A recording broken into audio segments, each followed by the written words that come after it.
Turn लिया कि ये संपत्ति टैक्स जो मैंने लगाए थे पिछले सामान उसको वापस किया उन्होंने, और आज 10% और 20% में कमर्शियल में और 10% घरेलू में लगाया है।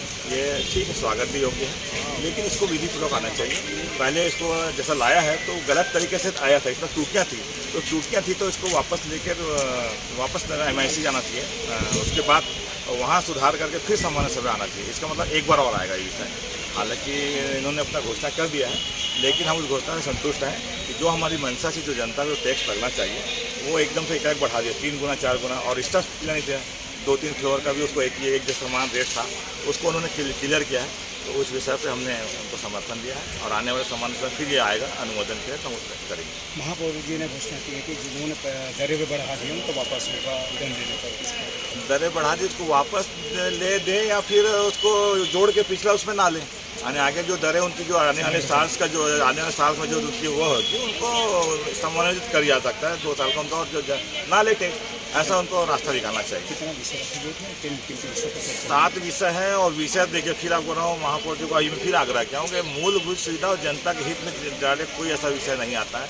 केवल पेंशन वाला प्रकरण आया है और जाति प्रमाण पत्र है, बाकी तो सर टेंडर जो हुए हैं उसको स्वीकृति करना है। जो इनके बजट में जो दिए थे पिछले साल बजट में, उसके 3 विषय हैं आज, और उसको कल बजट में इन्होंने पुष्टि करके हो गए, हम कर लिए। काम ज़्यादातर में कुछ नहीं हुआ है, अभी टेंडर की स्वीकृति के लिए आया है, वो आज स्वीकृति देंगे हम उसको, तो कल बजट में बताएंगे। हमने पिछले कार्यकाल के जो 29 बिंदु लाए थे उसमें 3 काम हमने पूरा किया। बिना टेंडर स्वीकृति के कोई काम चालू किया जा सकता है?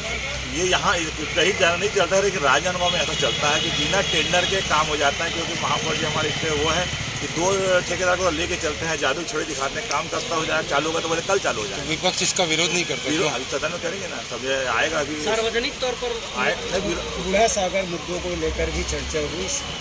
बूढ़ा सागर में जो पिछले कार्यकाल में जो उसको हमने उनको कार्रवाई करने के लिए कहे थे, FIR दर्ज होना था, वो नहीं हुआ, उसकी जानकारी मांगे हैं। वो अभी मामला जो उसमें जांच होना बाकी है, क्योंकि उसके लिए फिर बूढ़ा सागर के 35 करोड़ रुपये आ चुका है। तो पहले की स्थिति क्लियर नहीं होगा तो फिर 35 करोड़ का भी कोई दूसरी को दिखा के पूर्ति कर देंगे, तो मतलब ये तो फिर भ्रष्टाचार की गूंज आएगी। इसलिए हम चाहते हैं पिछला कार्यकाल में जो भ्रष्टाचार हुआ है उसको स्पष्ट कर दें, उसके नया जो 35 करोड़ लेके आया उसके फिर सौंदर्यीकरण करें। जांच समिति भी बनी थी, 5 सदस्य उसमें थे। उस जांच समिति ने क्या जांच की और कितने पर दोषियों पर कार्रवाई? जांच समिति भी बनी थी, जांच समिति में मैं संतुष्ट हूँ, जो जांच किया वो संतोषजनक नहीं है।